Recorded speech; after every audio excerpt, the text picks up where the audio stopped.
All right. I want to take this opportunity to certainly thank the audience. You guys did an excellent job that first hour. I know it's not the most fun and engaging thing that you can take part in, but I didn't hear anything from you guys, no outbursts or anything, so we do appreciate that. Helps us get through this a lot quicker. And with that, let's go ahead and continue. Number 6. Will not impede orderly growth, development, and improvement of surrounding properties for those uses permitted in the zoning district. Anybody have any feelings regarding that?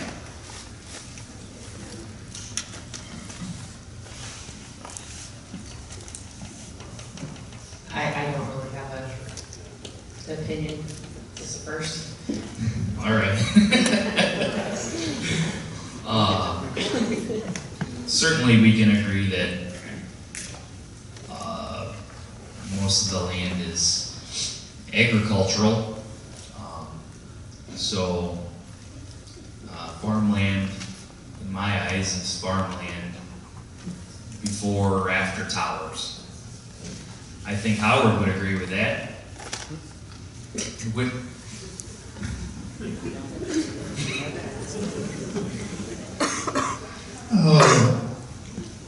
We will adapt. Farmers are pretty good at adapting to the situation at hand, and that's what's going to have to take place so the airplanes can dodge the towers. All right. We did hear, if memory serves me, this is 34 nights of testimony that we've heard. I'm kind of digging deep. There was some evidence out there, and I think it was spoke about once, briefly. Somebody had some farmland they were possibly going to build a house on. There was maybe some reservation, but I don't know. I think that was a very localized issue. I don't know. I guess in general, my thought is it wouldn't necessarily impede the growth for the uses in the regular agricultural district. I mean, maybe for a subdivision. The only place that would is where Forest let them build, in the city of Forest. That's the only place, and they made that decision. And Forest, in fact, did make that decision that they were all right with it. So, to the constituents of Forest, their elected officials made that decision for them. So, I guess to that one, my thought would be, yes, it is okay. Yes. All right.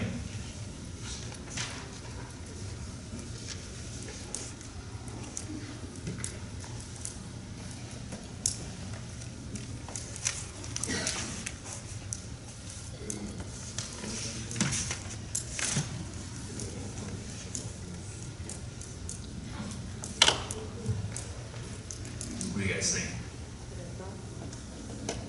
Howard was going to tell us, but go ahead. I'm going to say yes, but Okay, okay.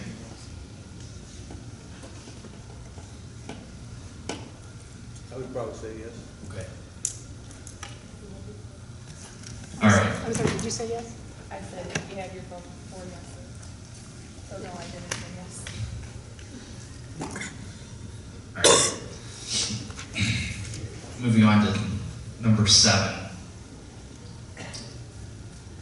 Is provided or will be provided with adequate utilities, access roads, drainage, and necessary facilities.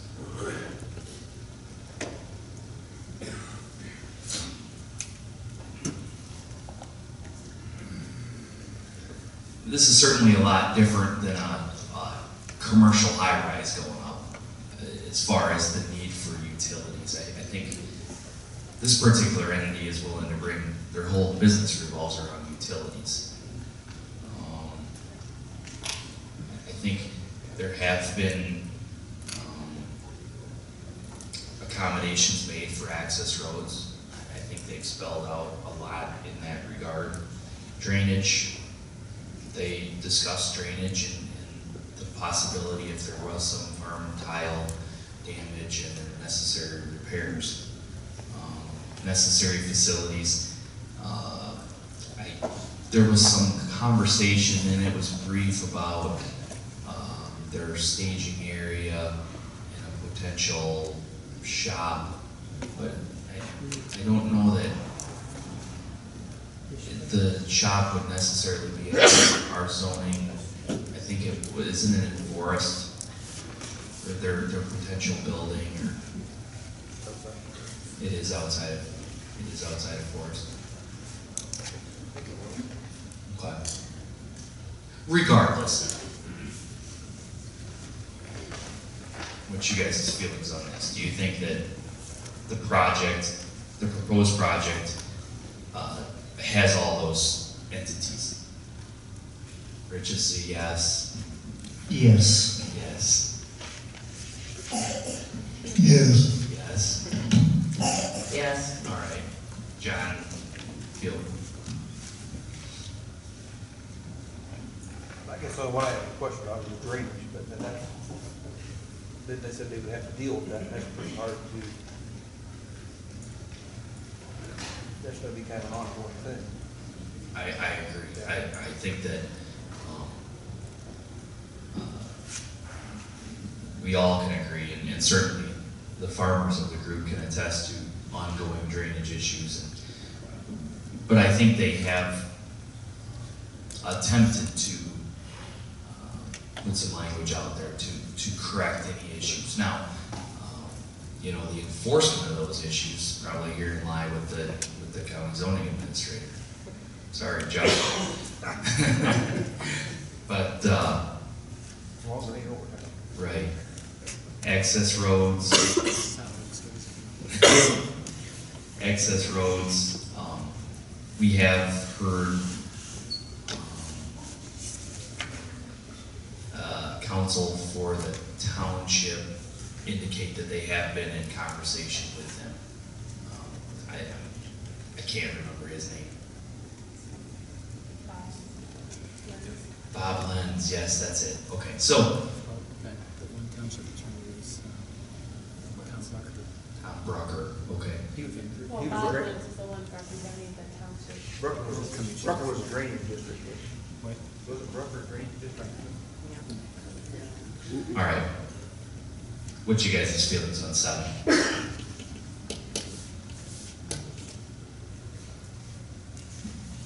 Yes. Yes. Okay. All right. Yes.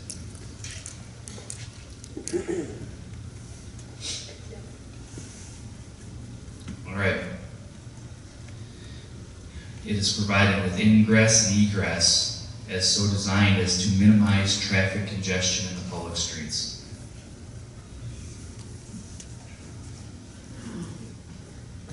Rich, your feeling is? Okay, all right. There was some conversation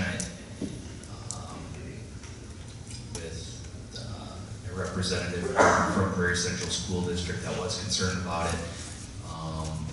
I believe the applicant indicated that they would be in talks with Prairie Central School District to minimize any potential impacts they may have on traffic flow around, was it the middle school? That'd be in Forest. Yeah, of course. Okay. Yeah, the junior high. All right, junior high, middle school. All right. So are we comfortable with 8 as a yes? 8. Aye. Okay. Jones, Rich is indicating with a nod yes. Howard is indicating with a nod yes. All right. John, nod yes. All right. Yes. Okay. All right. That leads us back to the one we skipped. Joan, it's coming back. Will not be detrimental to or endanger the public health, safety, morals, comfort, or general welfare. And this really, I mean, this does get down to the crux of this whole process. Do we feel, and each one of us may differ on this, we feel that it could be injurious to any of these or detrimental to?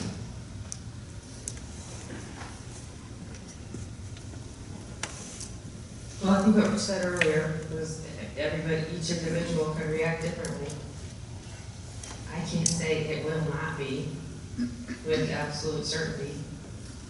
Said before, I don't think I'm qualified to answer this question, but based on what I've listened to, if there's even just one person that's detrimental to someone's public health or comfort, that's the only way I can, conclusion I can come to. All right. Line in the sand, you said no. So with the line in the sand, I said no. All right. I'll say no. All right. No. All right. You guys have anything? You first. Thanks, Rick. You guys have anything to add to the conversation, or any thoughts or feelings about this, or anything that you seen in the testimony, the evidence presented that should be considered either way? It's tough.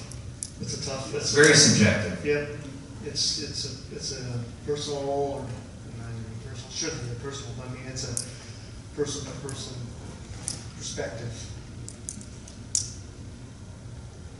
So I can't make a yes or no out of it.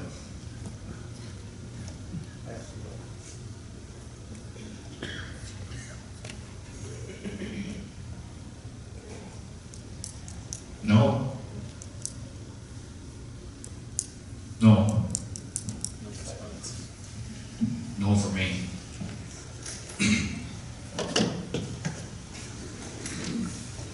All right. All right, so we've looked at all 8. I like these that answer themselves. Does that lead 3 from the front page? Whether the special use is consistent with the spirit, purpose, and intent of these regulations will not substantially and permanently injure the appropriate use of neighboring property and will not be detrimental to the public convenience and welfare. So as we answered those, does this answer itself?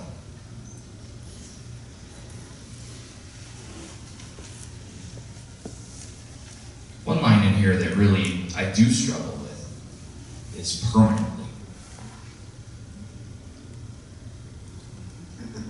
That is a hard one to throw around because there's a shelf life on the project. The project has a shelf life of 30 years or whatever it may be. Well, that would fit. Right. That's not to say that it could come in and Repower. repower, right? Right.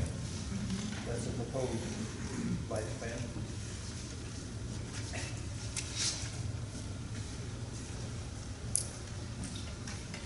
All right.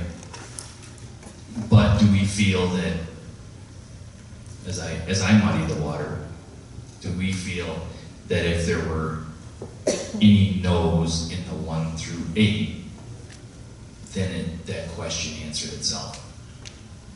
I would think so. Diana, you feel that it would have? Okay, John? I think so. Okay, Yeah, I would agree with that. okay. Well,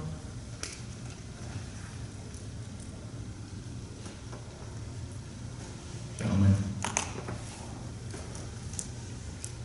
The mark in the sand is too.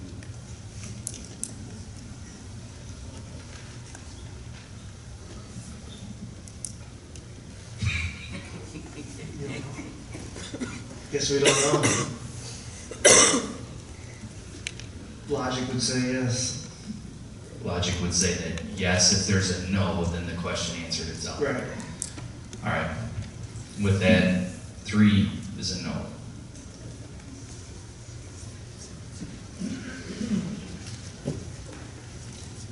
All right, okay.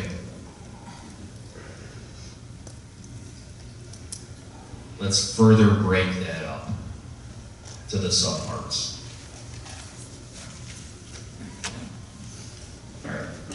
Let me figure out the subparts of this particular statement.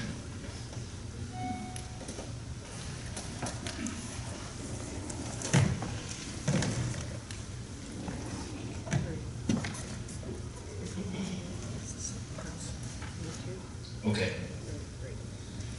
So, as we consider three, let's consider the three subparts. Whether the special use is consistent with the spirit, purpose, and intent of these regulations. And the regulations are, that goes back to the special use regulations.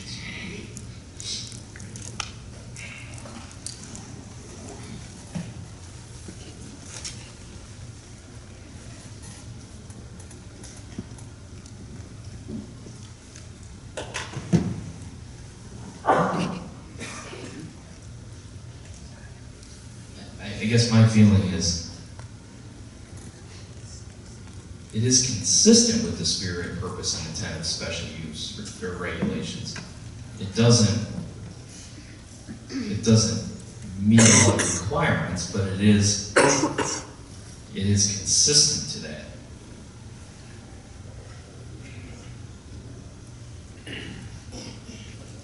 Are you guys?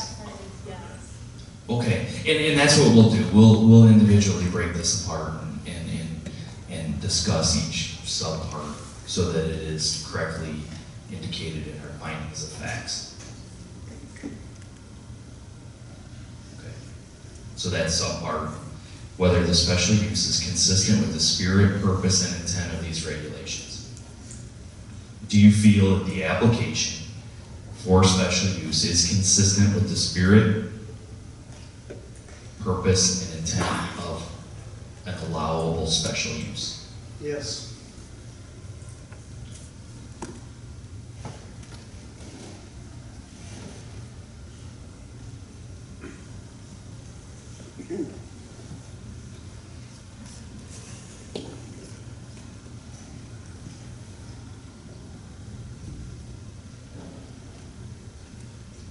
What are you thinking, Howard?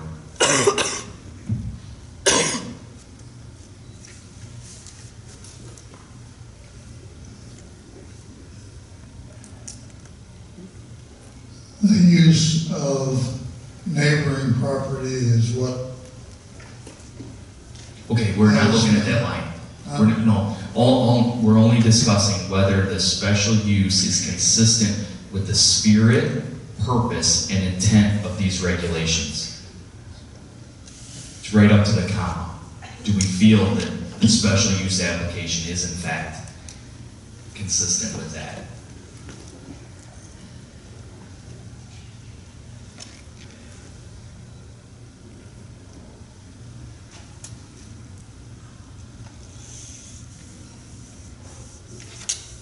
Joan, what do you think?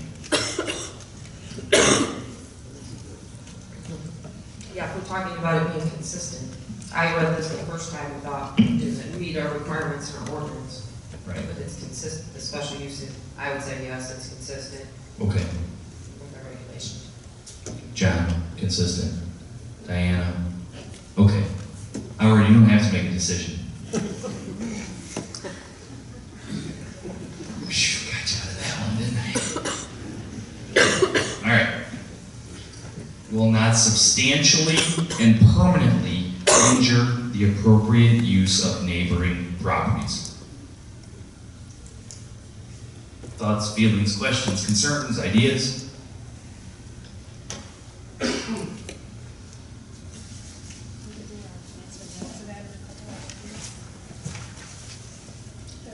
I would say, yeah. It does not. Number two. The second part of number 3, it does not meet. All right.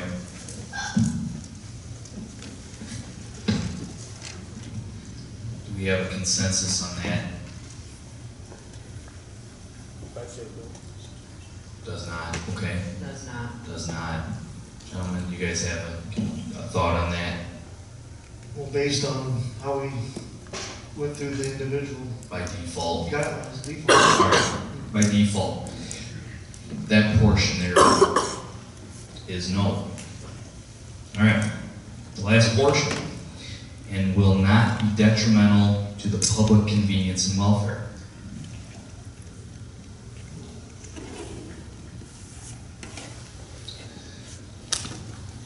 And this is kind of a two-part, and this is an interesting two-part because it really discusses public convenience and then welfare. This is really, I mean, I think our previous discussions have had some problems with welfare issues. I think the public convenience, we've all agreed, we were comfortable with Mr. Parsons' conversation with the Prairie Central School Board. We thought that was good. But is the welfare going to be a sticking point on that particular one? What do you mean by public convenience? I guess public convenience to me would be the ability to move about the community. Roads are still open, accessible, possibly better. Well, there will be a big inconvenience to the farmers if this goes through harvest, bringing all those trucks in with all those big pieces of turbines, all the rock. It can be an inconvenience to school buses, the public just getting around out in rural areas. Okay. I never really looked at that, but certainly in the harvest season, you're absolutely right.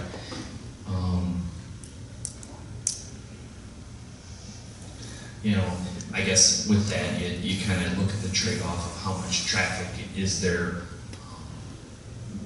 You know, I see certainly a large quantity of rock hauling on 47 being a problem, but maybe down a county road where there's not a terrible lot of, you know, I don't know, but that's just my thought. You guys have anything on how you guys feel the project would or would not be detrimental to the public convenience and welfare?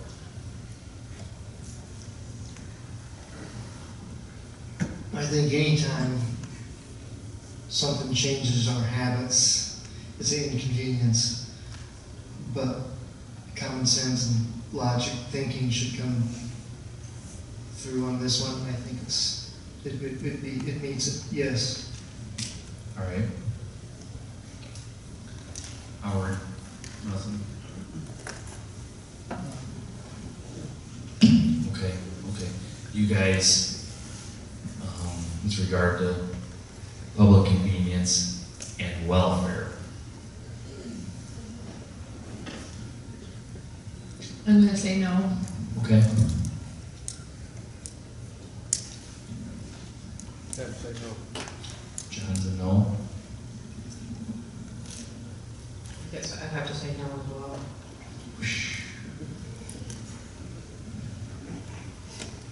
I don't like combining public convenience and welfare together. It's there. Right, that's my sticking point. I would say to public convenience, it's perfectly fine.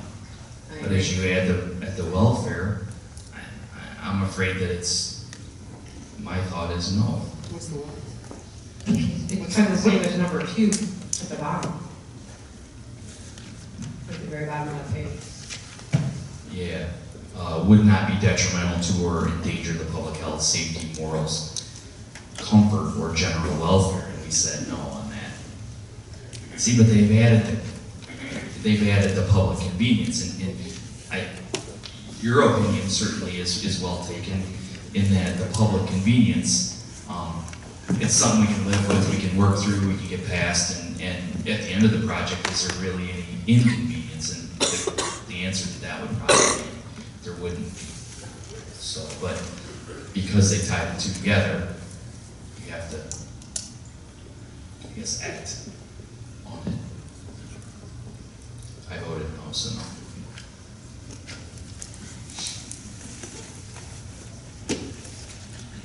All right.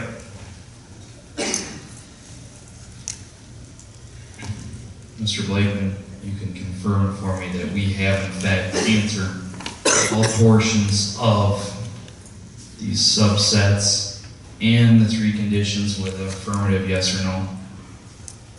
That's correct. All right.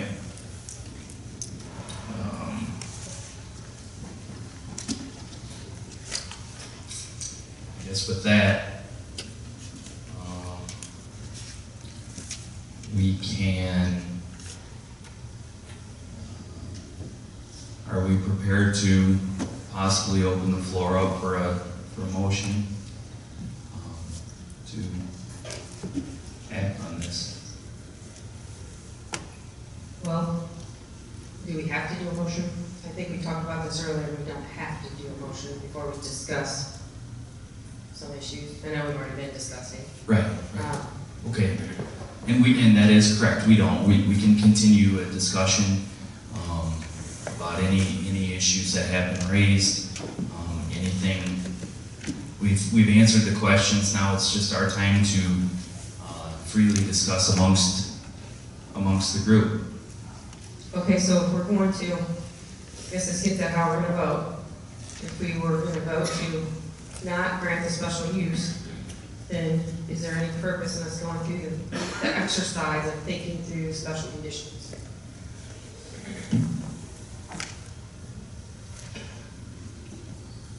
To me, the Robert's Rules of Order says the motion has to be positive. So it has to be a motion to approve the special use. And we can vote it down, or we can vote to accept. That is correct. To Joan's point,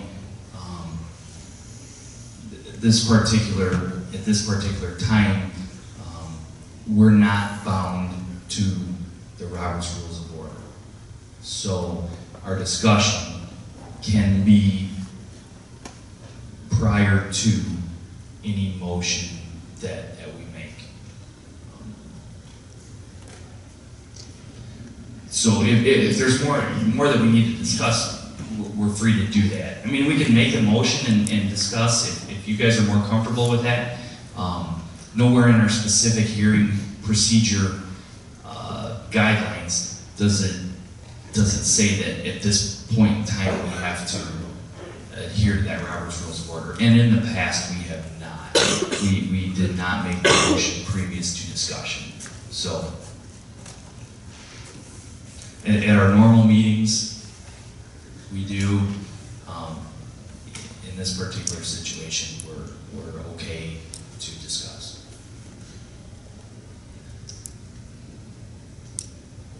Well, if I was gonna vote to approve it, or grant special use, I would want special conditions, or conditions attached like we've done in our other wind farm hearings. And it takes time to think those through and word them and come up with them. And I'm game for doing that, but if we're gonna vote it not to grant it, then we would be wasting time. So. Right. I guess. And I'm asking because I typically Right. make the motion and verbalize the special conditions, and like I said, I'm game for doing that, but it's gonna take some time. Sure.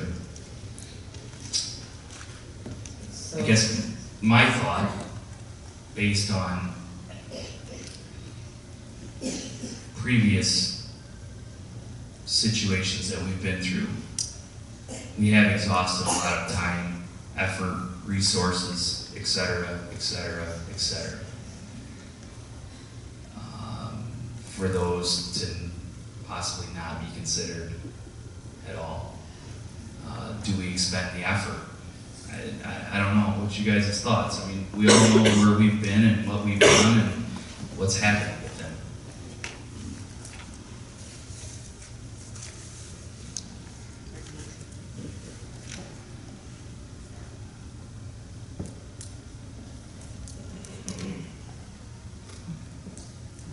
Before you make a motion. Are you okay? And certainly at this time,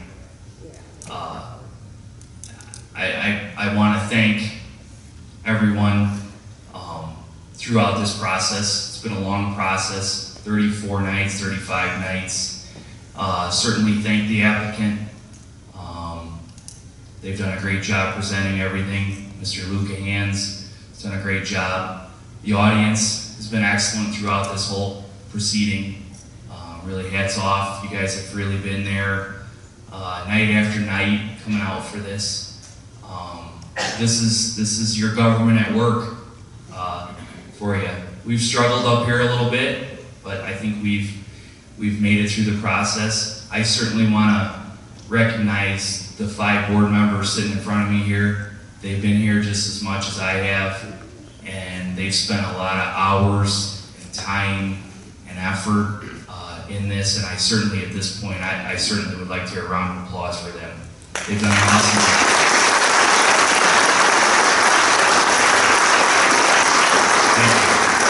Thank each of you for the time you spent. Chuck, you've been great during this whole process.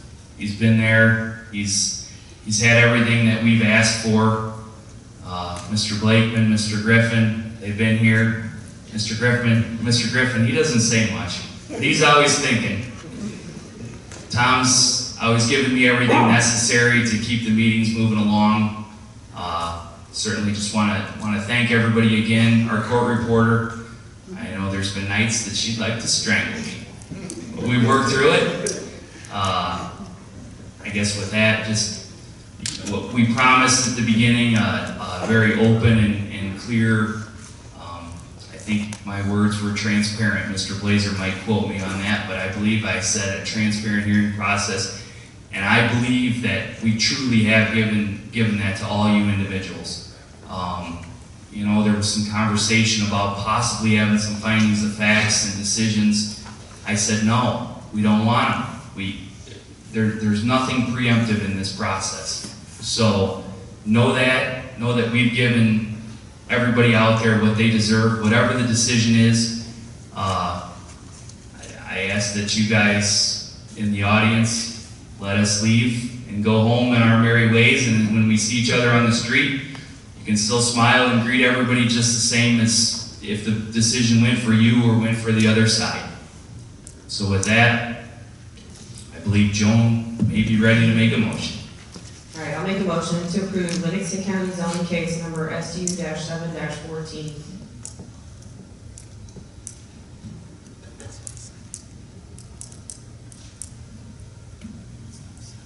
All right.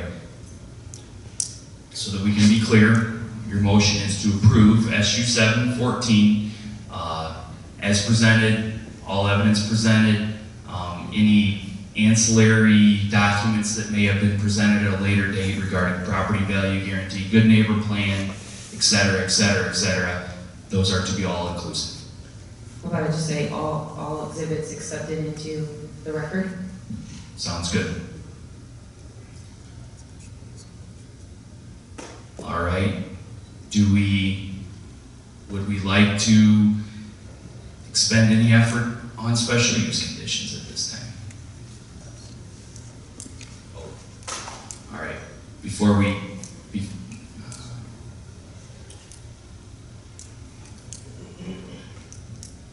Can I get a second for that, and then we'll possibly talk about special use conditions? Second. All right. The motion has been seconded by Kiefer. All right. Would we like to discuss special use conditions? Call for the question. Call for the question.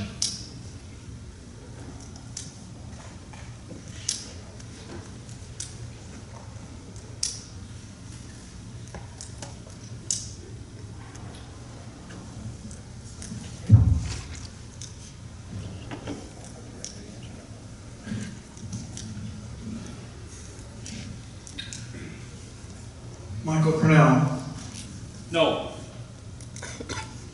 John Wilson, No. Richard Kiefer, No. Diane Iverson, No. Howard Zimmerman, No. and Joan Usman. No. All right. With that, our recommendation to the county board will be to not approve special use 7-14. The basis of our decision will be executed in findings of facts. They will be presented. We will have another meeting. Council's working this out behind me here. Mr. Blakeman, I'm correct in saying that we will have another meeting Thursday, 6:30, location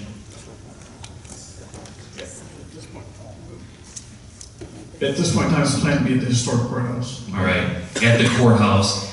What'll happen at that particular meeting, it will be, I guess, preemptive. A motion will be made to have me, as the acting chairperson, sign the findings of facts which we have deliberated through this evening. The findings of facts will adequately represent each of the points that we've discussed this evening, and we'll answer each of them in a yes or no fashion as discussed. So with that, is there anything else that we need to add at this time?